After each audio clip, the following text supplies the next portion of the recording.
arrogance, ignorance, and also patronizing behavior is exactly what I experienced when talking to a developer for The Division 2. So quickly run and grab some popcorn and stuff, because this is going to be a nice little chat. I'm not in any way, shape or form saying anything bad. I'm literally just going to explain our conversation and exactly what I think is wrong with it. And then if you guys go onto Twitter or something like that, you'll be able to see the conversation yourself. But I posted a video earlier today talking about the RNG in The Division 2. It's become an absolute nightmare. Like, you've got a 0.02% chance of getting the perfect piece of gear, but that doesn't even include god rolls. Like, the RNG is so low on this game, and everyone at this point, like, there's nothing left to do in the game in terms of grinding higher gear score, stuff like that. So people want to be able to get amazing builds together, become powerful, and go and enjoy the content that they want to play within The Division 2, and it's being held back by none other than the developers. There's no one else holding it back. All the devs have to do is fix the RNG, but they will be doing improvements in Title Update 6. They haven't spoken about any specifics or anything like that just yet, but when I uploaded my video, someone on Twitter reached out, tagged a load of different Division 2 developers, and started a conversation. The developer that I spoke to was Chris Gansler. I don't know his exact role within the company, but I got into a little chat, and the way he come across was just so rude. And I'm not saying this as in, oh, I'm a god, you should speak to me with respect. The way I see it is, if you can talk to someone that's come to you with a problem to do with the game, then you can talk to anyone like that. And when you have a job as a developer, you need to talk to people and appreciate their feedback. Like, people are going to come across in different tones and different manners. But I, in no way, shape or form, come across as aggressive or anything like that. I'll read it out word for word, what was said. But the way he's responded, the way he's reacted to it, yeah, I get that he gets a lot of hate and stuff, like even directed specifically towards himself. But when you're talking to someone that's trying to bring forward problems, you should never be treated in this way, no matter who you are as a person. And at the end of the day, if it wasn't for us, there would be no Division 2. They would make the game, but if we didn't sit there and spend money and put time into the game, there wouldn't be a game to play. There would be no point. They might as well take it off the market. So at the same time, they've created a game for us to enjoy. We should be enjoying it, but we're not because of current problems within the game. So they should be listening to feedback, accepting the different problems people have, because loads of people have different problems in the game, but they should be humble about it, and they should just talk in a nicer manner. Like, the way Chris has spoken to me is ridiculous, especially from a professional point of view. So someone on Twitter goes, another great vid, more great information, didn't need to fly this young gentleman to Malmo either, or however you pronounce that place, but I'm guessing that's where their studio is over in Sweden, because they have the ETF upcoming. You apply, as long as you have a passport, they fly you out to the studio, you give feedback about the game and work with them, they introduce it. But then Chris replies and says, just because I saw a similar comment earlier, feedback from all is welcome. Flying over to our studio has advantages like discussing in person, showing the process of implementing things, and a conversation rather than a one-way communication. So it's all done positively. Then See the Stars, that's their Twitter name, they put, then to be fair, what is the point of a PTS? My understanding is they're basically doing exactly what they or we would be doing at home, unless you're having them go hands-on and code or something. Not trying to be a smart ass here, and I'm sorry if it comes out that way, but continued, I'm truly trying to understand their purpose of being there, other than it being a dog and pony show or some kind of grand marketing scheme. And if you really need testers or feedback, why not reach out to players privately instead of making this big announcement? Again, sorry if I'm coming out sounding like an arsehole, and I'm definitely not a saint when it comes to my feedback over the last few years. And then Chris goes on to say, having people on site is always special. You have direct communication, it's easier to discuss and argue points. It also helps participants better understand what's possible and what's not, similar to how face-to-face conversations about a difficult topic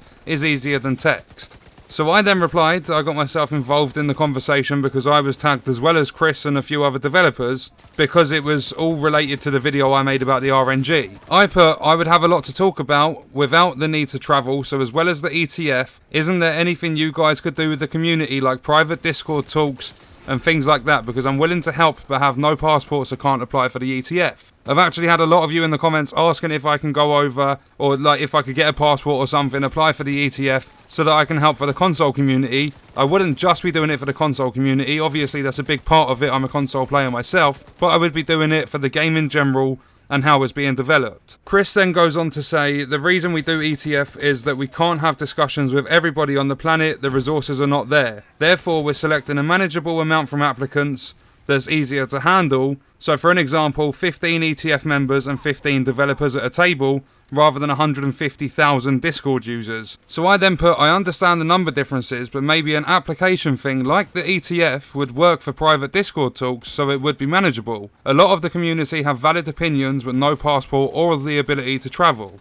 So Chris goes, in a perfect world, yes, absolutely, but managing this in a way that makes both sides benefit from it is difficult. We also have to manage expectations. Not all ETF feedback will be put into the game, same would apply to that Discord group, can easily cause frustration. I put, let's hope some feedback is good enough to be implemented, because a lot of the people I've spoken to have amazing ideas for the game that would work on all platforms and be enjoyed by everyone, but they feel their voice is never heard. Chris put, no offence, but enjoyed by everyone is a very dangerous term in gaming, but I understand your point. So this all going well so far.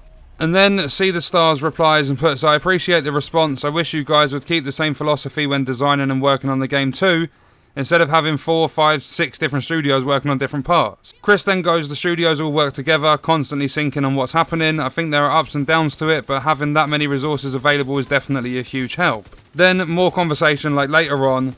Chris goes, I understand the frustration, but I also believe that there's some misconception how quickly game changes can be made, especially intricate ones. That is why the ETF in person is valuable, as we can explain more easily. So I then put, things would have been easier if more complex systems weren't used for coding. There are bugs that are completely ignored and are vital to enjoyment on the game. Sound bugs, hunters, RNG and way more. There's a lot of work and it can't be easy, but it should be prioritised. And when I'm talking about their more complex coding systems, it was mentioned on a state of the game that normally if you're making up the animations, you're coding the animations for an NPC, you would normally go through like 15 different branches of that coding. Whereas the way they've done it, like I think that's how it worked in Division 1, but they've used something called low-level coding or something like that, and it sounds bad low-level, but it's more complex, to the point where they have like 30,000 different things, different branches, to one animation for an NPC. Or it's something crazy like that. It's a ridiculous amount of work that they don't need to put in, but they decided to, whatever, we'll move on. Chris then replies to me and goes, sound bug is the highest priority right now. Hunters, you need to be a bit more precise. RNG and way more is why we're doing ETF. We prioritise all the time, but we also prioritise what we can make happen and what we can't. So therefore, like, sound bugs are the highest priority. They should have been fixed. It can't be that difficult of a fix to sort out the sound bugs that have been in the game since the beta. They just want to keep people banging on about all these different problems within the game so that they actually have something to do. But anyway, my next message, like my next response or whatever to Chris, the Spectre Hunter has been bugged since the Ghost Hunter was fixed. He doesn't spawn. The Eagle Bearer also needs a PvP nerf. I don't care what anyone says that has the Eagle Bearer, it needs a nerf. I also put, it's so overpowered it becomes intimidating for players to enter the Dark Zone or conflict at all. You get griefed by toxic players that have that gun. There is no other way in this world to word what I just said. Like, you probably could if you're being really smart and whatever, but the way I worded it, saying that there are toxic players, they are griefing people in the Dark Zone with the Eagle Bearer, it's spot on. Literally, you go in, and this happened to me once. I provoked the gunfight or whatever, but the person didn't need to carry it on. I kept running out. I was doing it for a laugh, so there was no hard feelings there. But there's so many more occasions where this has just happened over and over and over again. I'm seeing complaints left, right and centre about this Eagle Bearer. And I think the biggest complaint would be that it's locked behind the raid. Like, the raid should have exclusive rewards, but never should they have put the only exotic assault rifle in the game behind the raid. Or the free gear sets. Yes, the free gear sets work best with the raid, like aces and eights, everyone seems to be using that now. But they shouldn't be putting things like that specifically behind the raid, where there's going to be a small percentage of players from the game actually getting their hands on that stuff. Because the Eagle Bearer is so overpowered, it's such a strong gun, You get people that do the raid, they get the Eagle Bearer, like even players that can do the raid have gone through 100 plus times and the RNG is so bad, they still haven't had it drop. But people get the Eagle Bearer, they jump out of the raid, they take it into the Dark Zone, and it's such a strong weapon, like literally, I think the Diamondback is quite a good gun now as well, from what people have been telling me. But with the Eagle Bearer, before the Diamondback come about, you could literally go in there with that gun and no other gun in the game at all could come close if you knew how to use that Eagle Bearer. So yes, I understand people have put grinds and stuff in to do the raid and get the gun, but it does need a nerf when it comes to PvP. And I maybe, for whatever reason, could have worded it differently, but that's how I put it. So Chris then goes, we might have more info on the Hunter soon, I'd need to check, but saying that people that use a weapon in the DZ are toxic players griefing would automatically disqualify you from speaking on an official Twitch stream of The Division is your opinion, but oof. Chris Gansler actually fucking said oof. I don't play Roblox, I know the phrase comes from Roblox, but why would you say that when you're trying to have a chat with someone that's talking to you about something you've designed? You wouldn't say oof. I think personally it's childish. People use it to wind other people up. And not just that, he's the one supposed to be being professional. And saying that I would automatically disqualify, he's just judged me as a person based on something I've said over Twitter. And Chris is on Twitter, he should know the exact amount of beef that comes from that stupid social media site. But just, it actually wound me up when he said oof. I then put, like I stated, I'm not talking on an official Twitch stream right now though. My statement is that you have players scared to participate in content within your game because of something you've designed. I didn't even mention other people talking on stream, I spoke about myself only because there was another thing that he said. It's in here somewhere, I'm going to have to find it. Okay, so after the talk about understanding the frustration and people like having misconception about how quickly things can change in the game, Chris then puts, we will be talking about confidential things, showing what we have planned for coming updates to spark discussions. Some of these changes won't make it in. Dangerous to stream that due to some players misunderstanding and thinking this is a presentation of what to come. Also, smaller audience makes for easier discussions. Some people might feel very uncomfortable speaking up when there's 900 people watching in Twitch chat and making rude comments even if they can't see them. I then put, I would be more than happy to talk regardless of viewers. It's my job, I'm a YouTuber. I speak in front of thousands of you every day. I've done live streams and stuff in the past. And I would completely change my attitude towards everything, because being on an official stream, you would have to be professional about it. There's no other way about it. You'd just instantly be chucked off stream. That would be it if you spoke anything other than professional. I understand that, but this is a Twitter conversation, so I don't need to be professional on Twitter. But as I said, I literally put, I'd be more than happy to talk regardless of viewers. And then Chris goes, not everybody is outspoken, not everybody is comfortable talking and being streamed. If that's something you can't accept, I have to say I feel sorry for you not having empathy with introverts. I never fucking spoke about anyone else at all. I literally didn't say a single thing about other people.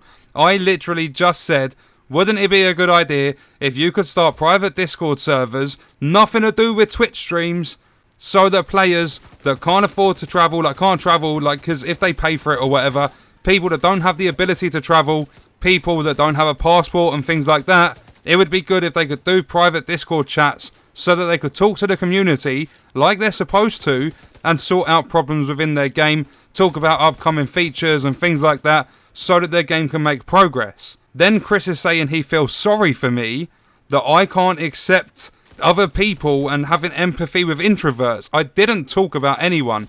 People have their reasoning behind not wanting to talk openly. People have their reasons with being afraid to talk and stuff like that. But I didn't mention it. And then Chris is saying, oh, oof, and oh, I feel sorry for you. And it just is so rude and patronizing. It's arrogant. It's ignorant. Like, just, there's so many different descriptions for it. It's disgusting for a developer to be talking to anybody that plays their game or anything, anybody in the world. You should never talk to someone like that, ever. Then, carrying on from me automatically being disqualified from speaking on an official Twitch stream, I said that I'm not talking on a Twitch stream at the moment. My statement is that there's players scared to participate in content within the game because of something they've designed. Carrying on from that, Chris then goes, I mean, you just publicly wrote that players using a weapon in the DZ are toxic and griefers. If you expressed that on stream, that would potentially be a big issue. If you say it in a room of people that understand what you're trying to say, much different. I'm not saying it. Like, yes, it's public, but it's on Twitter. There's no restrictions as to what you can say on Twitter. And I'm pretty sure I can name a couple of people that I'm not going to. Big time developers that shouldn't be saying stuff that they say, but they do. And no, it's not any of the Division 2 developers, just to clear that one up. I'm not getting into that. But saying it's potentially going to be a big issue, I wouldn't ever say anything like that on stream, and people would be silly to do so. If you say it in a room of people that understand what you're trying to say, well, Chris should be understanding what I'm trying to say. He plays games. He spoke about doing the raid on Discovery mode. He spoke about wanting to be better so that he's not a burden on players when he takes on the normal one. He plays games. He knows what I mean. He's just trying to be cocky and confident about it because he's a developer for a game. Then I said players are being, not players are toxic with it. And they're griefing other players to the point of them being intimidated and don't want to play PvP, which is all you can say. And then I said, you've just put oof in a conversation and said you feel sorry for me. That's not professional. Which is, I'm just stating the obvious. It's not. And then he doesn't want to talk about that, so he goes, thanks for the feedback, then let's end the conversation here. You don't see my point and I don't feel my advice is appreciated, so it's best to move on. And I put, you haven't given advice. As soon as the precious eagle bearer is mentioned, it's shut down.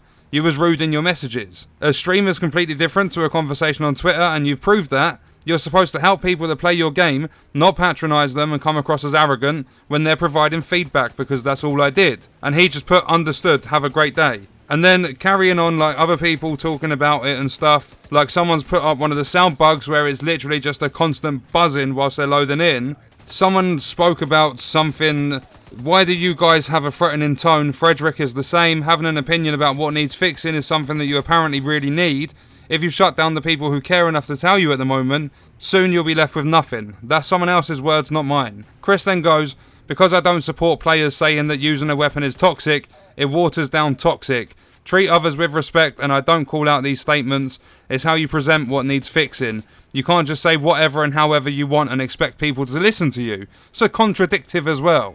I then put, I'm not asking for personal support, I'm asking for community support. I'm trying to help the game by forwarding problems no matter how I word them, and you don't acknowledge anything important. And then Chris goes, again, what you say is as important as how you say it. Everybody can have bad days and it's important to still be mindful. I put, in the professional world, it's very important, and your replies have been far from mindful. Have a good day, Chris, because at that point I just couldn't be bothered. Then we went on to talking about, like, because Chris actually stayed in the conversation, like, because of other people talking. And then we was talking about timelines of adding stuff into the game, which they're not going to do because they know themselves they can't 100% stick to a roadmap that they put out. So they just want to keep everything quiet until it's quote-unquote ready. Because after PTS, they still haven't got things ready. And just proof enough for that is the fact that you literally go into the expedition, do 3 separate branches, and every single objective is exactly the same. There might be a different enemy type or something like that, but the main general part of the objective is like, oh, colour correct these bloody cables, or go defend these terminals. There's nothing else to it. They're out of ideas, they're going to be out of players. Like 95% of the player base is gone. And very soon, with how I've been treated by Chris, I'm going to be gone as well. I don't appreciate when someone comes across as a dickhead, because all I've done is try putting my feedback out there. As people are always telling me in the comments, you guys are like, stop your bitching, go and be constructive, give them feedback on how they can improve. I've tried doing that, and one of the developers themselves has just shut me down. After Chris said, like, we wouldn't add fixes all current problems as they mentioned in their tweet, which is exactly what we do. We provide updates whenever they're ready to go out. At that point, I just put, well, nice talking to you, Chris. Sometimes things are taken out of context. I didn't mean anything bad. I'm positive for things to come to the game. Hopefully things important to the community are addressed in the upcoming updates. Have a nice day. And I just got ignored. Like, literally, not even a response. Chris he peaced out. He didn't want to talk anymore. But as I said, I'm literally just putting out my conversation between me and one of the developers for this game, just to say that it's proof enough they literally don't give a shit about the community. They're catering to the wrong players.